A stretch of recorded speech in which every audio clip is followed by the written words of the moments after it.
Yo, what's up you guys? Welcome back to a new video, new weekly market breakdown, where I'll basically give you a straight breakdown in terms of what you can expect from the market going this week or going into this week from a technical as well as a fundamental perspective there as well. Now, I'm not sure why my pointing arrow has disappeared, but this was an arrow, and if you basically remembered last week's breakdown, I explained all of the reasons why.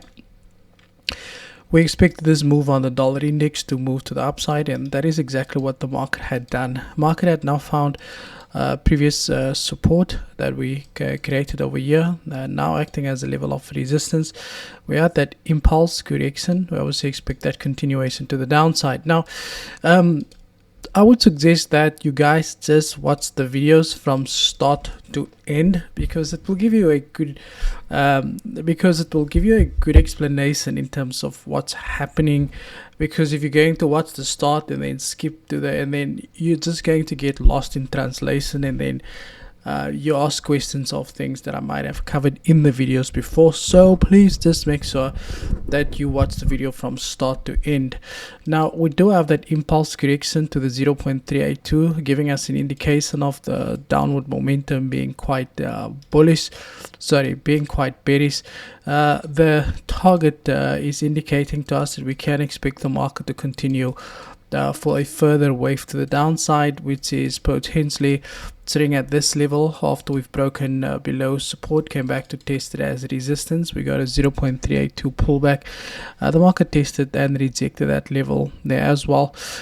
So we can definitely expect a further continuation to the downside. Now, I cannot use an arrow because for some reason this thing has just started, it's just been deciding to just remove the pointers in the arrow, and so apply defaults, nothing, it doesn't want to change. So yeah, so there, I do anticipate the market to continue lower over there.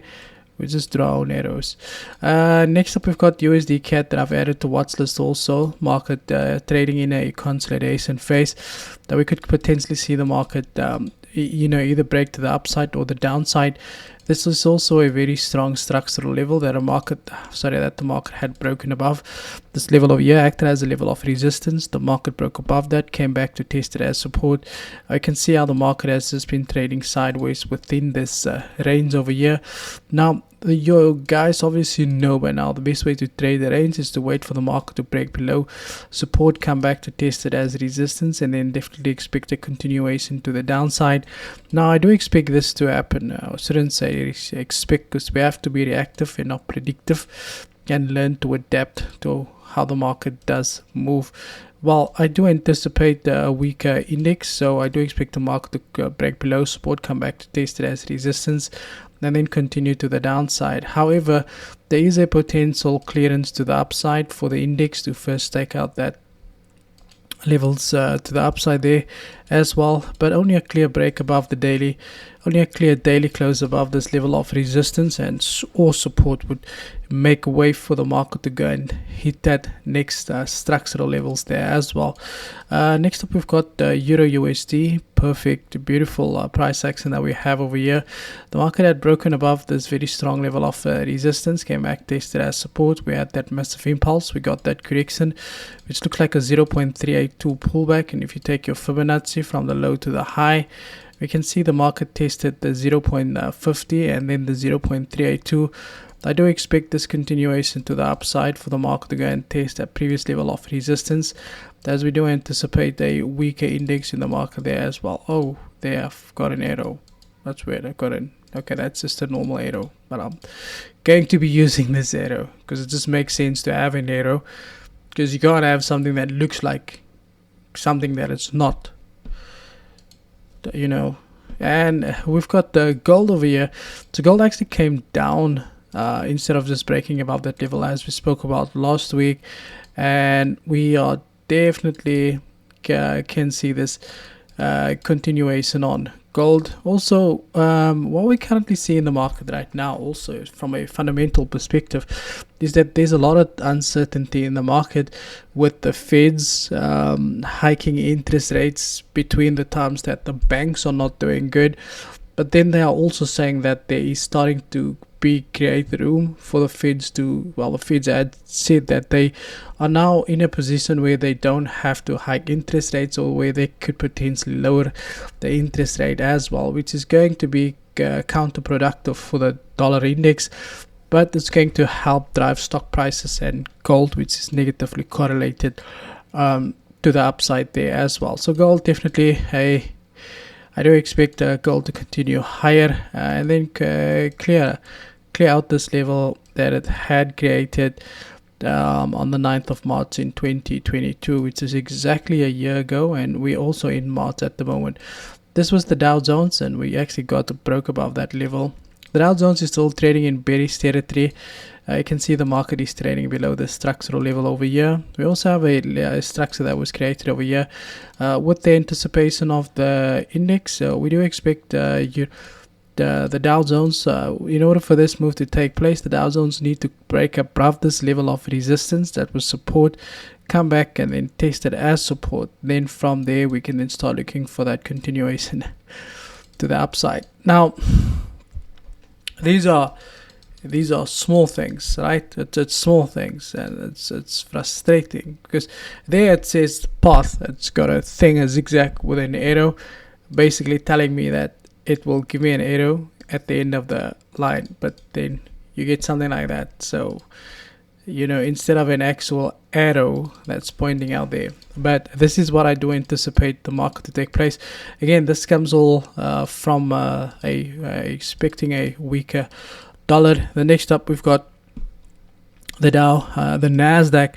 Now, the Nasdaq obviously went for a money heist above this level. The bias remains bearish in the short term for the market to just come back and correct itself. Still to the complete this W formation at the neckline where the market broke above level of resistance. We can expect to come back as support, printed a massive impulse, and if you take the Fibonacci from the low to the high, we can see that we've got a 50% Fibonacci that's lining up perfectly for that previous level there as well. Now, for everyone who had asked about the mentorship, it is back on the website. You can go and register. I've decided to do one class next month, and yeah, after that there's not going to be any further classes. So if you do want to sign up for the mentorship, you can head over to the website, and yeah, that's it. Guys, next up we are going to take a look at some fundamental information that came through. Firstly, we can see here that says here that the Dow Jones has gone up with 100 points at the start of the week. We just saw now it was just in a range.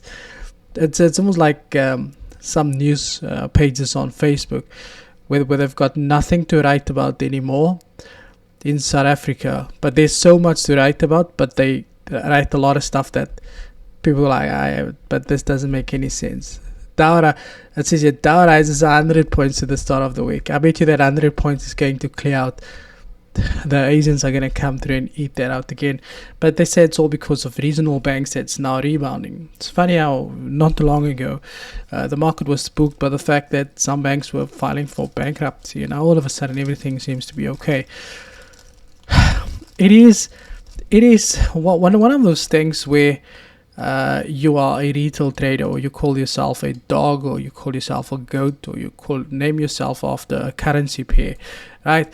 Where you basically act as a trader, right? Or where you become, where you're so rich and then you're so poor that you have to discount your courses to almost next to nothing, because you need that revenue. Because trading is difficult, right?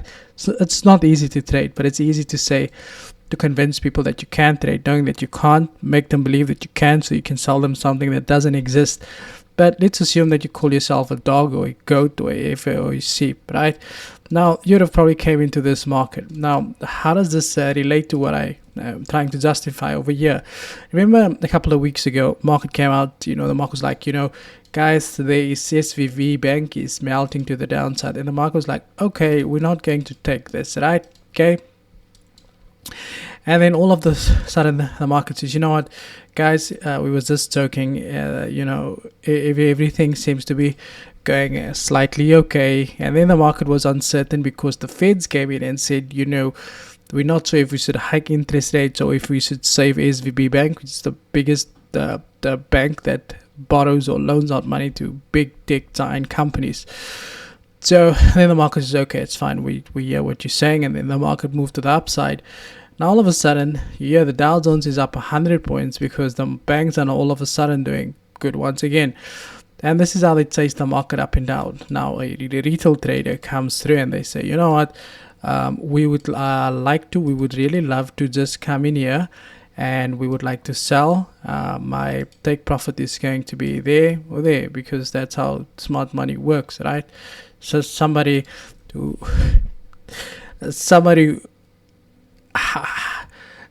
had no success in trading wants to educate you about where they think these things should go. But in any case, you put your take profit there, the market whips out and take a liquidity grab, takes you out of the position, and then you continue that move to the upside. However, I am going to change my bias on the Nasdaq now that I think about it. So I do expect the market to continue higher from exactly where it is right now. And I'll tell you why I say so. So we can firstly see that we had an impulse. We got that correction.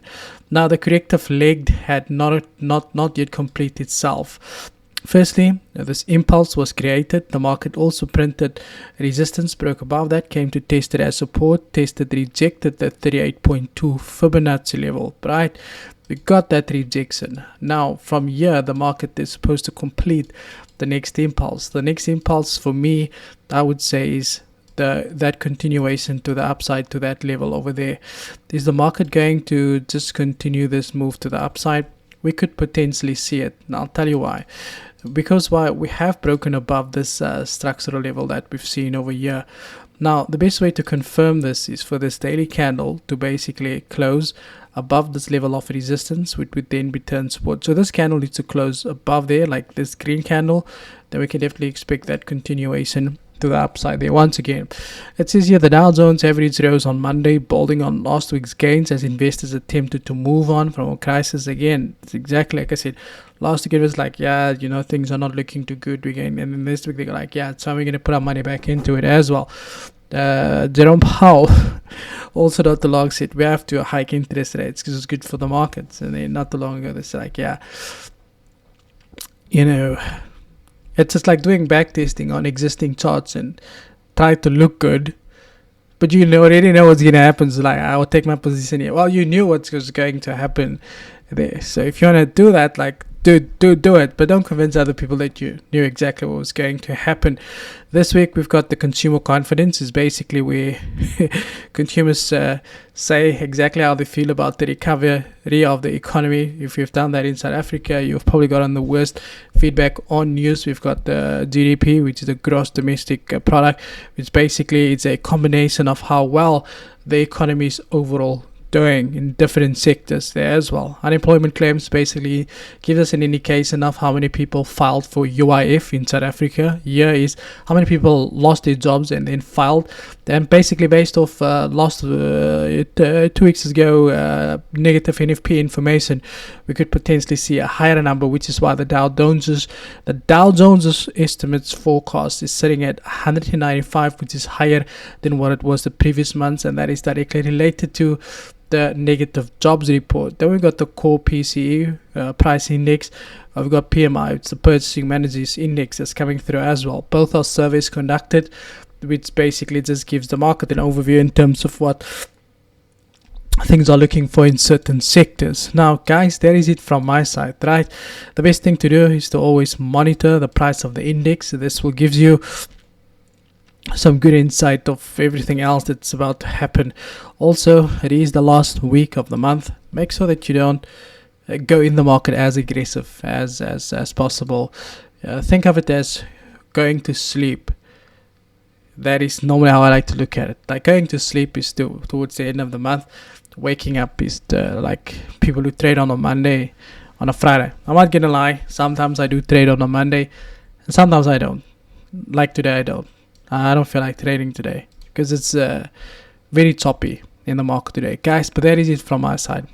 Thank you for your time. Hope you enjoyed the video. Don't forget to hit that subscribe button for the YouTube algorithm, and obviously because you want to learn more from me. Thank you for your time, and as always, cheers for years.